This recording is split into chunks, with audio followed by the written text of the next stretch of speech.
Hello à tous, aujourd'hui on va parler de l'imérence, mais avant de commencer, est-ce que vous avez vu mes petites boucles d'oreilles escargot? Il faut savoir que je suis un peu une fan de boucles d'oreilles, des grosses boucles d'oreilles comme ça, j'aime trop mes petits escargots, mes gros escargots.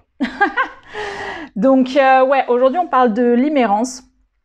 Je vais beaucoup m'appuyer sur mon ordi qui est devant moi parce qu'en fait j'ai fait beaucoup de recherches il y a un an sur ce sujet et j'avais écrit tout un article dessus. Je vous mettrai le lien si ça vous intéresse dans la description. Et comme il y a pas mal de trucs à dire et que je veux pas en oublier, j'ai préféré prendre mes notes et du coup m'appuyer là-dessus.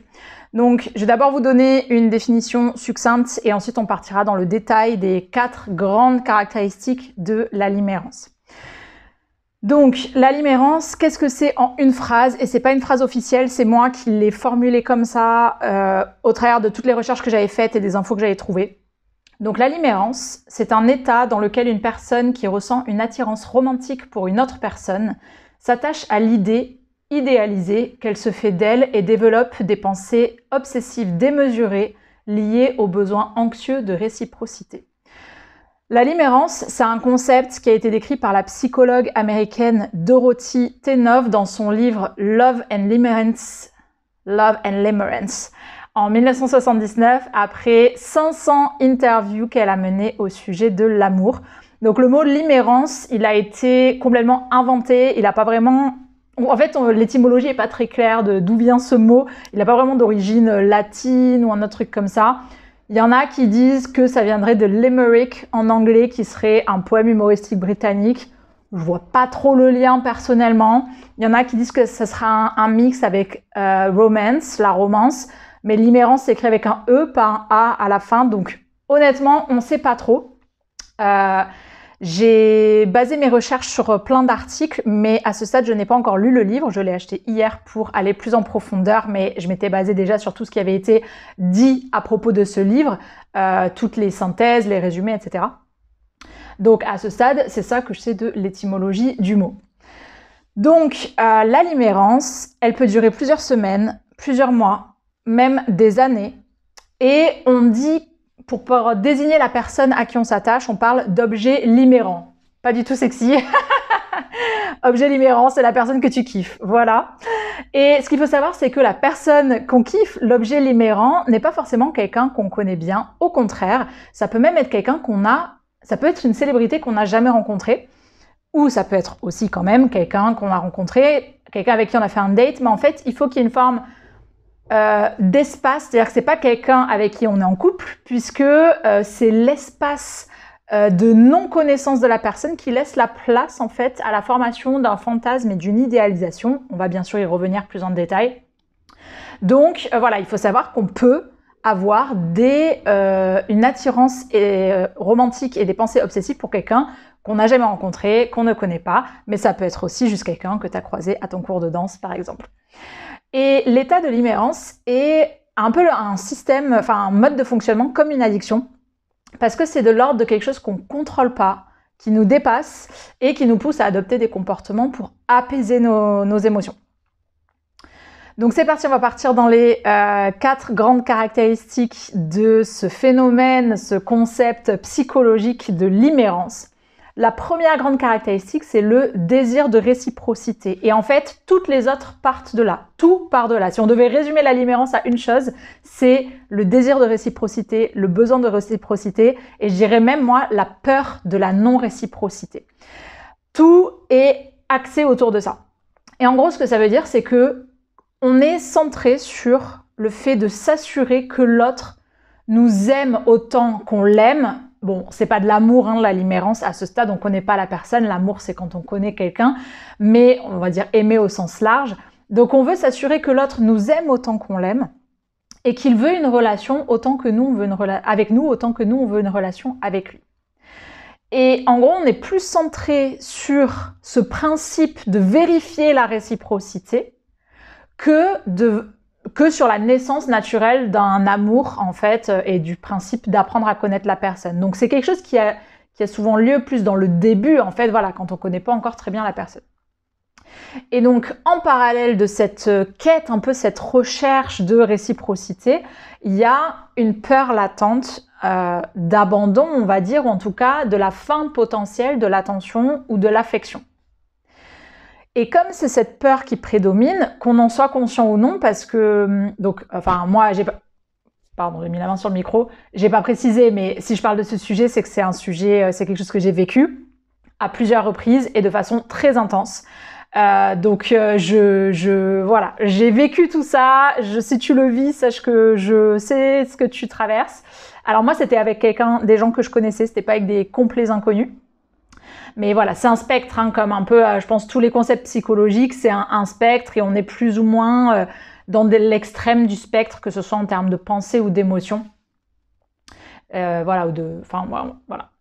Donc, comme c'est la peur qui prédomine, et on n'est pas forcément conscient qu'elle est là parce que nous, c'est notre fonctionnement naturel d'une certaine façon. En fait, on ne sait pas forcément pourquoi on fonctionne comme ça.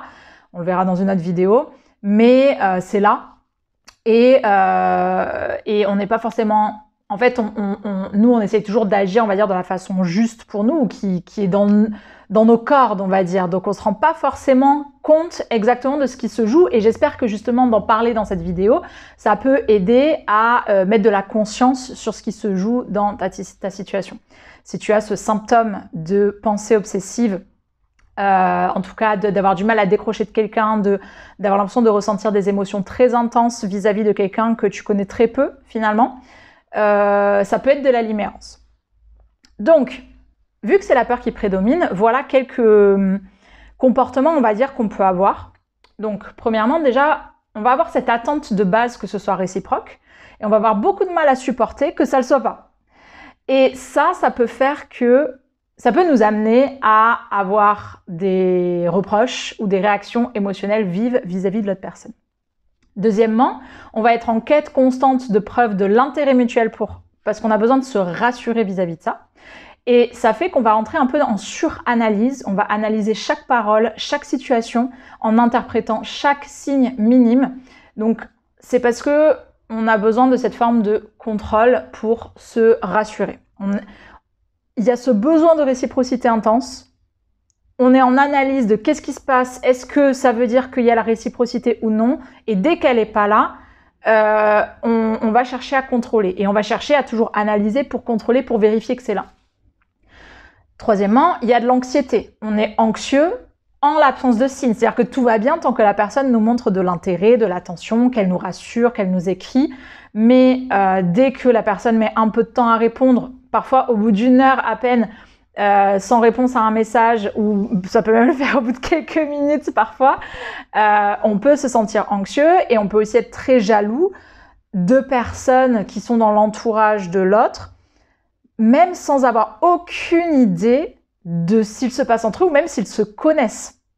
Moi, ça m'est arrivé avec quelqu'un, j'ai imaginé que la personne qui me plaisait avait eu un coup de cœur, un crush sur une fille qu'on avait vue à une soirée, parce qu'on avait discuté et on la voyait danser. Et moi, cette fille, je la trouvais magnifique.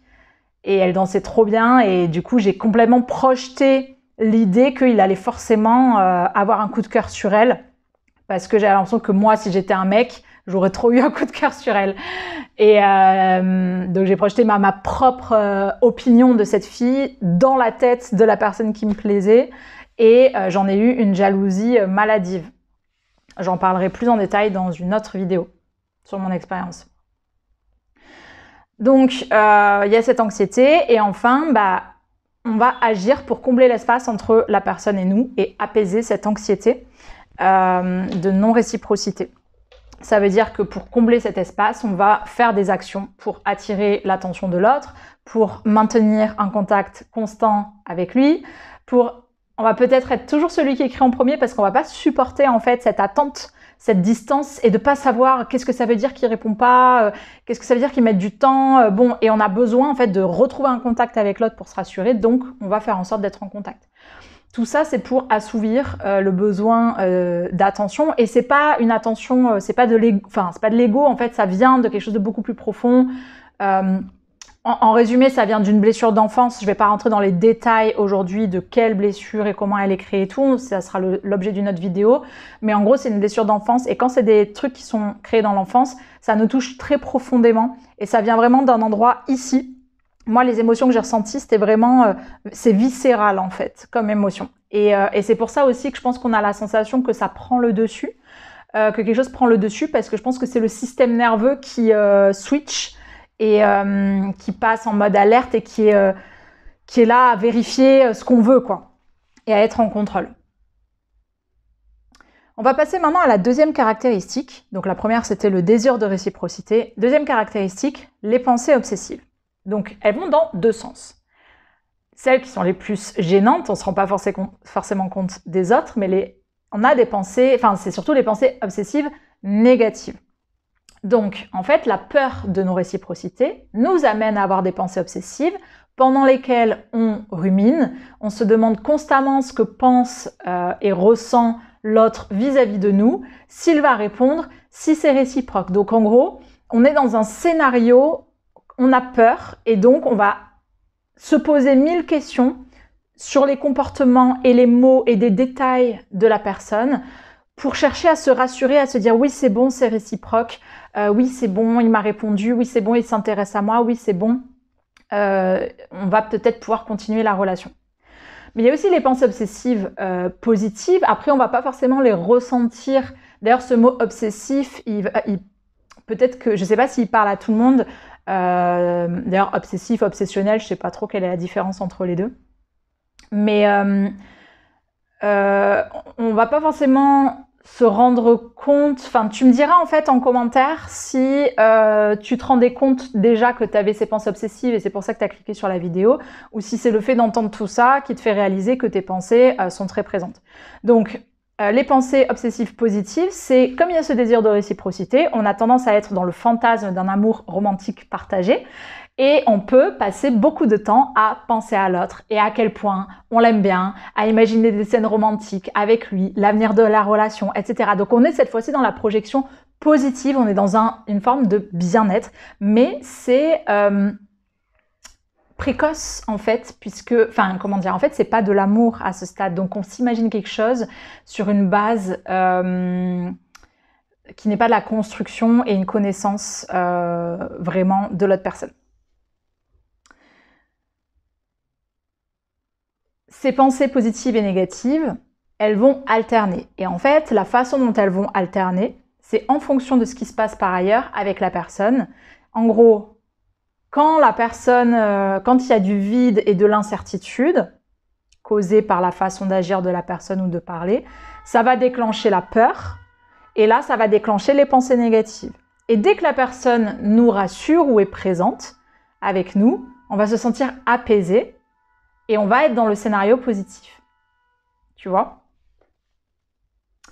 Alors pourquoi on met ce mot justement obsessive, pensée obsessive? C'est le principe que ces pensées sont très présentes dans le quotidien, d'un côté comme de l'autre, en négatif ou en positif. Ça peut empêcher de travailler. Moi, clairement, ça a occupé tellement mes pensées que j'avais du mal à me concentrer pour travailler, j'avais du mal à me concentrer sur moi, alors que pourtant je suis quelqu'un de... Enfin, j'ai pas de souci à être toute seule, à faire plein de trucs, je suis très indépendante. Mais là, c'est un mécanisme qui est, comme j'ai dit en intro, hein, c'est comme une addiction, ça prend le dessus et c'est extrêmement difficile de lutter contre. Moi, aujourd'hui, ça me le fait plus dans les mêmes contextes. En tout cas, je pense que j'ai encore des choses à travailler, mais ce que j'ai vécu l'an dernier et l'année d'avant, ce niveau-là, je l'ai plus. Je n'ai plus cette phase, je n'ai plus cette idéalisation en début de relation. J'ai appris à m'apaiser toute seule et à pas déclencher à faire en sorte que le phénomène ne se déclenche pas, à le calmer tout de suite et à être ok avec le fait que ça ne donne pas ce que je veux et de ne pas avoir la relation et donc d'être beaucoup moins accrochée en fait à l'idée et à beaucoup moins me faire d'idées sur la personne que je viens de rencontrer. Mais je sais que j'ai encore, comme j'ai un style d'attachement anxieux, là je pense que ça fait partie du style d'attachement anxieux. Comme j'ai ce style d'attachement anxieux, je sens que j'ai encore des choses de l'anxiété parfois dans certaines circonstances, etc. Donc clairement, j'ai encore plein de trucs à travailler. Mais ça, là, quand j'ai relu mon article, j'ai halluciné. Parce que dans mon article, je donne aussi mon expérience que sur YouTube je ferai dans une autre vidéo. Mais j'ai halluciné de voir la différence en fait avec aujourd'hui et de me rappeler, franchement si je l'avais pas écrit sur un article, je crois que je me serais pas rappelé que je ressentais tout ça et que je pensais tout ça, toutes les peurs, etc. Et franchement ça m'a choquée de voir la différence entre il y a 1 an et aujourd'hui, la différence de ce qui se passe dans ma tête et dans mon cœur, c'est un truc de fou. Donc le but de ces vidéos, c'est de t'aider à faire pareil, à pouvoir évoluer en fait sur ce chemin et pouvoir te sortir de ces situations désagréables, de pensées obsessives, ou en tout cas voilà, d'émotions intenses, de pensées trop présentes dans ton quotidien, de rencontres décevantes, tu vois. Donc, on dit obsessif parce que ces pensées, elles peuvent occuper une grande partie de notre journée, de notre attention, de notre énergie. On peut rêvasser pendant de longues minutes pendant la journée et du coup, tu es en train de travailler puis en fait, tu es en train de penser à autre chose. On peut voilà, avoir du mal en fait à mettre tout son focus et ses pensées et son attention sur la personne et toute cette rêverie, tu vois, positive et négative, au lieu de la mettre sur nos objectifs personnels, notre vie réelle, etc. Bon, comme je disais aussi, c'est un spectre, la limérance. Donc, au niveau des pensées obsessives, il y en a peut-être que dans l'extrême de la limérance, on se noie complètement dans les pensées et on n'a vraiment à rien faire d'autre. Et qu'il y a des personnes qui arrivent très bien à vivre avec. Moi, je considère que j'étais au milieu. Voilà. Après, on n'a pas tous exactement la même expérience, hein, c'est normal. Et ce qui va différencier les pensées obsessives d'un simple crush, en résumé, c'est l'ultra-présence et l'intensité des émotions. Un crush, c'est juste « Ah, la personne me plaît mais en fait, on ne pense pas plus que ça à elle et on n'a pas cette peur constante, cette recherche constante de réciprocité. C'est ça qui va différencier. Passons à la 3e grande caractéristique, les émotions intenses justement et la labilité émotionnelle. On va voir ce que c'est. Peut-être que tu le sais, moi je ne le savais pas, j'ai dû chercher dans le dictionnaire ce que ça voulait dire. Donc, déjà les émotions intenses, en état de limérance, les émotions sont anormalement décuplées. Elles sont très très fortes en fait, et même si on ne connaît pas la personne. Et donc c'est là que je vais quand même vous donner un exemple de mon expérience qui, en fait, je me rappelais pas du tout cet événement de ma vie avant de relire l'article. Et en fait, je crois que c'est là que j'ai halluciné. J'ai halluciné parce que d'un coup, je me suis rappelé ce truc que j'avais vécu. Donc, en gros, l'an dernier, j'avais rencontré quelqu'un qui me plaisait, avec qui on avait un peu discuté. C'était d'ailleurs lui qui était venu me voir. Mais c'est un peu moi qui étais allée traîner près de lui pour attendre qu'il me propose qu'on s'échange nos Instagram, tu vois. Et chose qu'il avait proposé. Et après, j'avais un peu pris le volant, hein, comme d'hab, en disant que j'avais beaucoup aimé le rencontrer, etc. Bref, résumé, il y avait visiblement une attirance et une connexion et une alchimie, puisque même il me l'a dit, etc. Mais ça ne s'est jamais transformé en plus. Je pense qu'en fait... peut-être que c'est quelqu'un qui aime bien draguer, séduire, etc. Donc oui, il y avait connexion et attirance, mais rien de plus. Ouah, je commence à avoir des fourmis dans le pied. Et en fait, cette personne, donc déjà j'ai été accrochée mentalement à elle pendant 6 mois, mais au moment où j'ai écrit l'article, ça faisait que 2 mois. Et j'étais obsédée mentalement par cette personne, donc on avait échangé hein, quand même pas mal...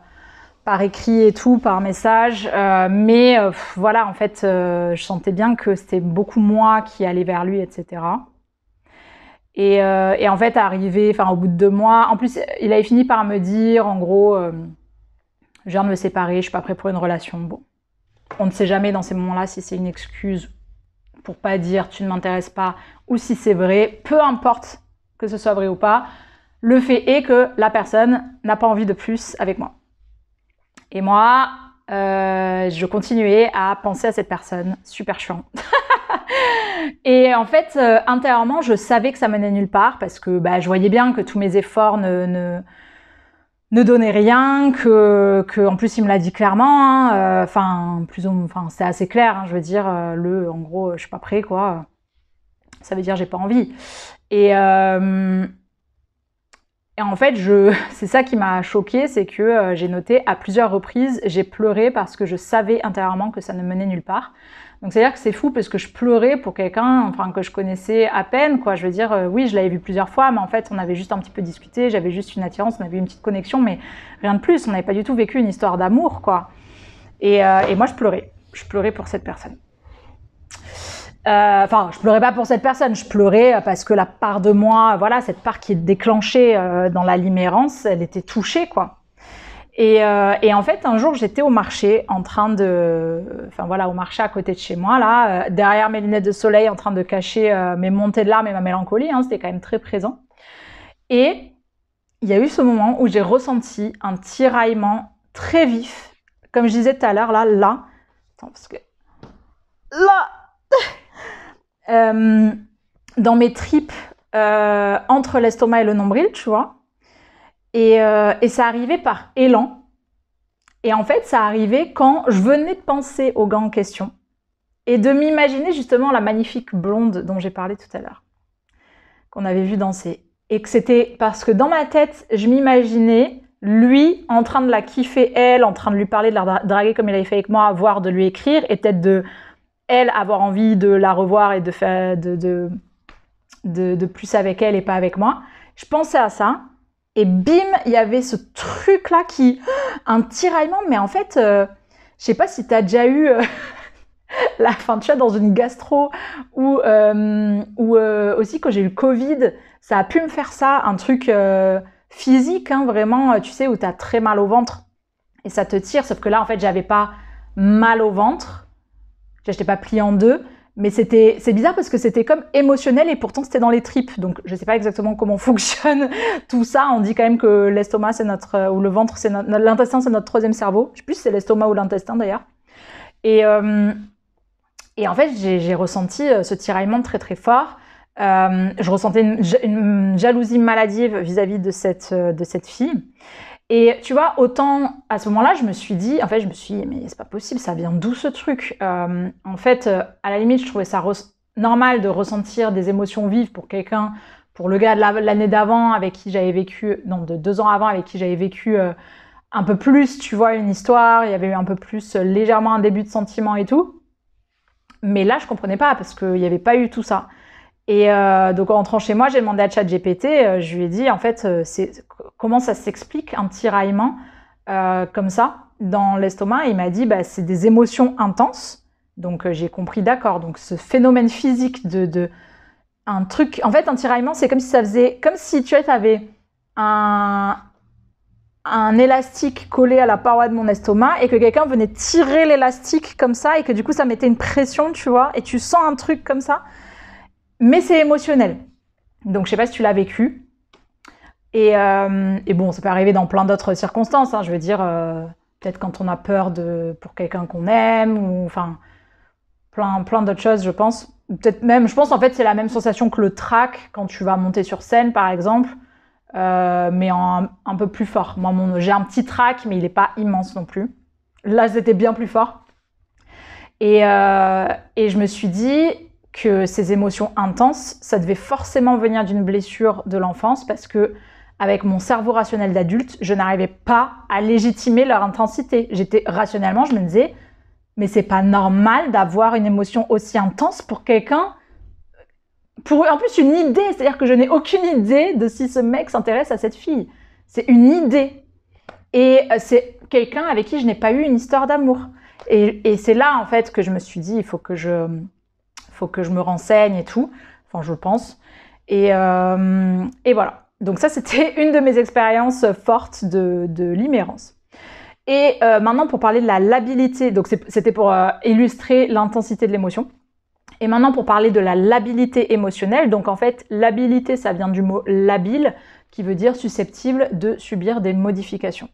Donc en fait, c'est que la limérance, ce qui caractérise ces émotions qu'on ressent, ces émotions intenses, c'est le fait qu'elles varient intensément selon l'autre, selon la réciprocité ou non, les signes, les preuves, la réassurance ou non des sentiments de l'autre personne. Ou si c'est pas sentiment, en tout cas c'est son envie de le fait qu'elle est attirée par nous et qu'elle a envie de plus avec nous.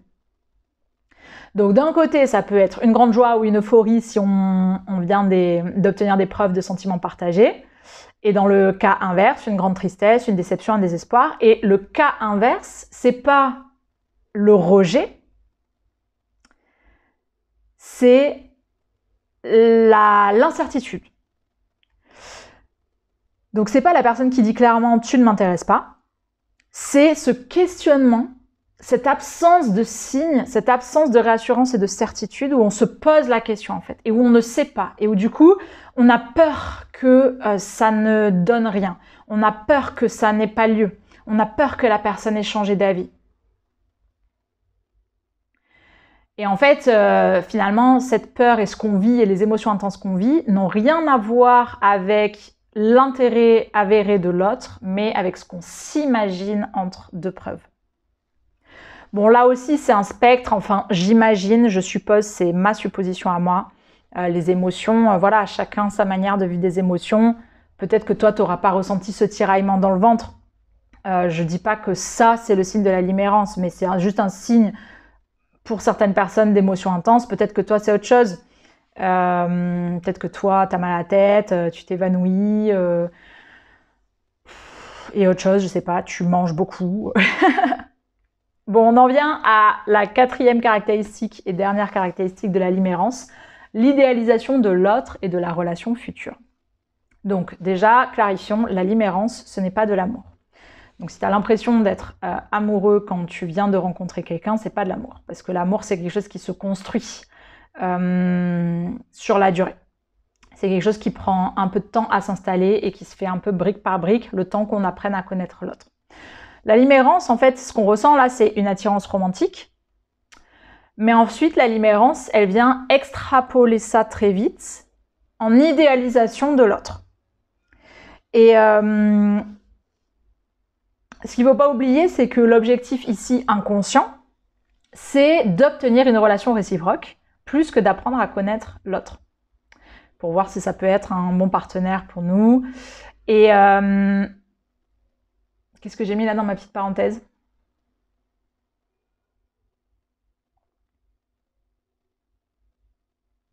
Bon, bien sûr, nous, on est dans l'état d'esprit où on cherche un partenaire, mais en fait, le besoin de réciprocité prend le dessus sur le reste et il génère les émotions démesurées. Donc inconsciemment, on met l'accent sur tout ce qui nous plaît chez l'autre et on se passe en boucle, on se passe ça en boucle, on rêve à ses qualités, on se projette dans une relation future sur l'unique base de ces caractéristiques positives-là. Et en fait, c'est ça qu'on appelle mettre sur un piédestal ou idéaliser. Et je peux te dire que qu'est-ce que j'ai détesté qu'on me dise que j'étais dans le fantasme et l'idéalisation. Donc, si tu te sens trigger, je comprends. Si tu te sens déclenché et que tu es là, non, mais c'est pas vrai, j'idéalise pas, je suis lucide. J'ai ressenti ça aussi parce que... déjà parce qu'on n'a pas envie de reconnaître que c'est nous le problème. Et aussi parce qu'on a envie de croire dans ce bel amour. Et moi, j'y crois encore aujourd'hui. Mais en fait, la façon dont j'y crois a changé. Et on peut y croire, mais juste ce qu'il faut comprendre, c'est que quand on part tout de suite dans une vision très positive d'une relation potentielle avec quelqu'un qu'on connaît à peine, on peut se dire oui, mais c'est juste parce que moi j'aime penser à des choses positives. Je sais qu'on se raconte ce genre d'histoire. La réalité, c'est que si derrière ça te cause ces émotions intenses, cette angoisse où tu es tout le temps dans l'analyse et l'attente de l'autre, c'est que tu es dans la limérance. Et moi, tu fais ce que tu veux. Si ça te va comme ça... moi, tu fais bien ce que tu veux. Je sais que pour moi, c'était devenu trop douloureux et que j'avais besoin de le changer. Et j'avais besoin qu'on me fasse de comprendre d'où ça venait pour pouvoir le changer. Donc là, ce que je te dis aujourd'hui, c'est que si tu ressens ça, la raison, c'est que tu es dans un état de limérance et qu'il y a cette idéalisation fulgurante au début d'une relation avec quelqu'un qu'on connaît à peine. Parce que comme on ne le connaît pas très bien, on se base On ne connaît pas finalement bien ses défauts, on ne sait pas comment il se comporte réellement avec nous, est-ce que ça va être un partenaire soutenant? On connaît à peine une personne après 1 ou 2 dates. Donc c'est une idéalisation. Mais tout ça, on peut le changer, c'est réversible, on est nombreux à avoir ce genre de problème, on est nombreux à avoir un style d'attachement anxieux, à avoir des blessures d'enfance. Enfin, quasiment tous, on a des blessures d'enfance qui nous déclenchent des choses, qui nous font agir d'une certaine manière à l'âge adulte dans les relations. C'est pour ça que cette chaîne est là, c'est pour ça qu'il y a beaucoup de love coach, c'est qu'on a ça et on a besoin d'être aiguillé.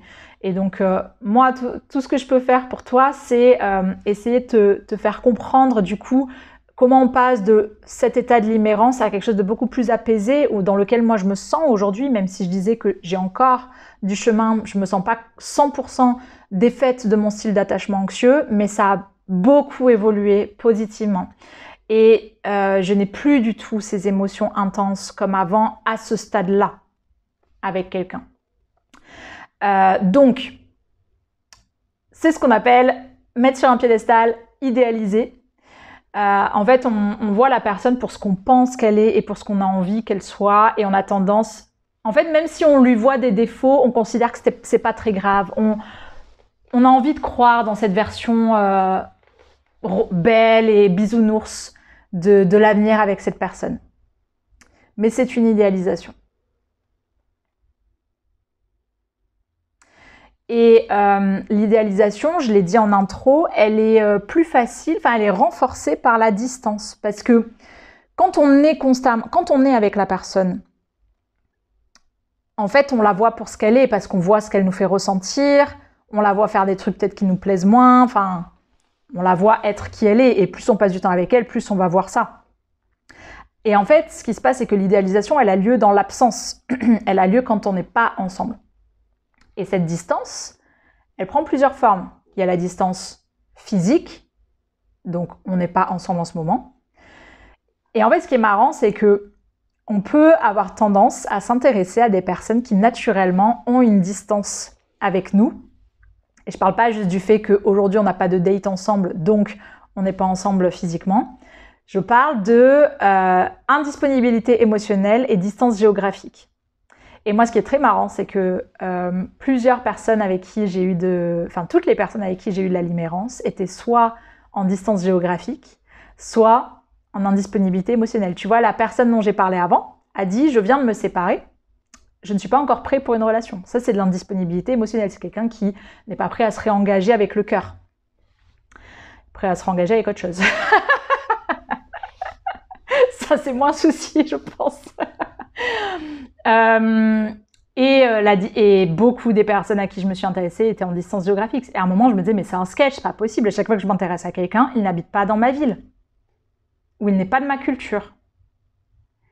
Et là, il y a quelque chose, tu vois. C'est quand même, quand ça arrive une fois de temps en temps, mais quand c'est tous, il y a quelque chose. Il y a inconsciemment, on se débrouille pour être attiré par des personnes qui ont une distance avec nous.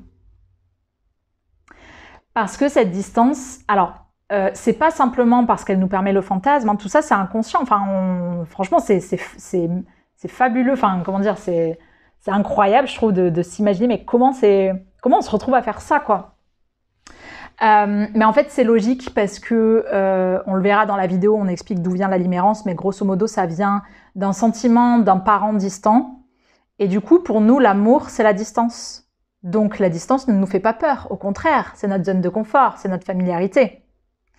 Et donc, tu ne parles pas la même langue que moi, tu habites à 2 heures de route, mais ce n'est pas un problème. L'amour dépasse tout, parce que la distance, c'est ce qu'on connaît. Tu ne me montres pas beaucoup de signes d'affection, mais c'est pas grave, je vais juste venir beaucoup les chercher, parce que j'ai besoin de me rassurer, mais ça ne me fait pas partir, je ne me dis pas que tu n'es pas un bon candidat. Parce que c'est ce qu'on connaît. La distance, c'est inconsciemment le truc dans lequel on est à l'aise, même si ça nous fait un peu du mal. Et donc tout le travail, c'est d'apprendre en fait à sortir de l'idéalisation, à voir la personne à sortir du déclenchement anxieux d'avoir besoin de réciprocité et d'accepter de ne pas avoir la réciprocité pour pouvoir laisser les choses se dérouler naturellement. Et et tout un tas d'autres choses hein, qu'on verra sur la chaîne.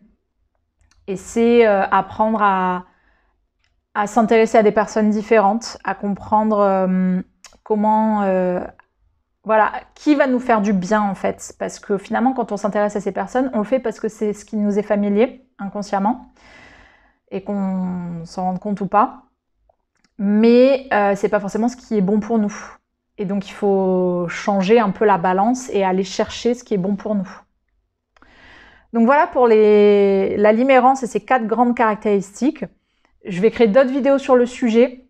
Je vais mettre ici une vidéo sur ma propre expérience avec la limérance et d'où ça vient et comment la guérir. Enfin bon, une ou deux vidéos ici sur lesquelles tu peux cliquer pour continuer de t'intéresser au sujet et creuser. Elles apparaîtront une fois qu'elles seront sorties. S'il n'y a rien, c'est qu'elles ne sont pas encore sorties. N'hésite pas à me dire du coup si tu as eu des... Enfin, tu vois, si ça t'a appris quelque chose, qu'est-ce que ça t'a appris cette vidéo? Est-ce que faire un petit point, en plus, le fait de faire un petit point, ça permet parfois d'ancrer ce qu'on vient d'apprendre. Tu vois, de faire une petite introspection. Qu'est-ce que je viens d'apprendre sur moi-même? Qu'est-ce que ça me fait? Qu'est-ce que ça me donne envie de faire? Donc, n'hésite pas à me le partager en commentaire ou si tu n'as pas envie de le partager, tu le fais juste pour toi. Et on se retrouve dans les prochaines vidéos sur ce sujet pour t'aider à aller vers un espace qui est un peu plus agréable. Bisous!